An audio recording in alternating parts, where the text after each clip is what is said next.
Hello and welcome.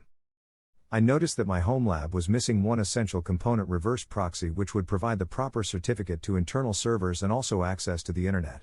This nginx-proxy-manager can provide secure access to the internal server from outside of home lab and have proper certificates for those services with letsencrypt. So what is required for this npm service? Docker and docker-compose are required for npm.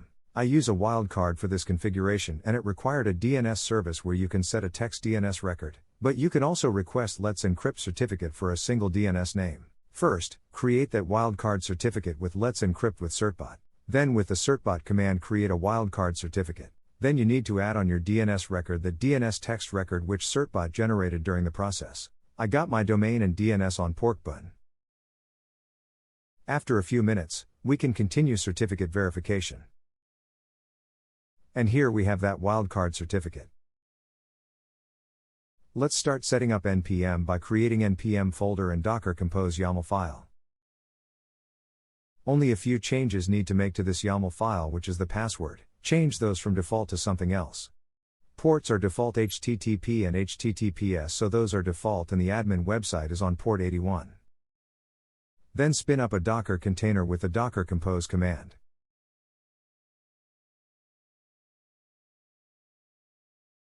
I created a few example DNS records which I like to redirect via npm to have a proper certificate.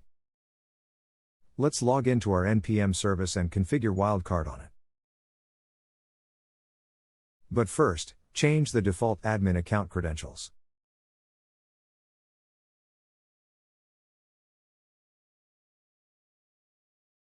Then add to this system our wildcard certificate or use letsencrypt, but required open ports on the firewall. I upload those manually got once from letsencrypt. Now we can start adding our internal service to npm service and provide access to those. Simply set domain names for that service that you want to direct via npm. For example, I redirect my gateway web admin GUI via npm and provider for that service proper certificate.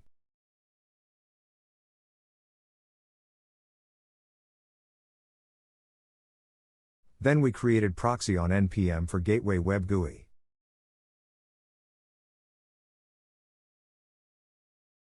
This web GUI doesn't have the proper certificate, so how does this look on through our new npm?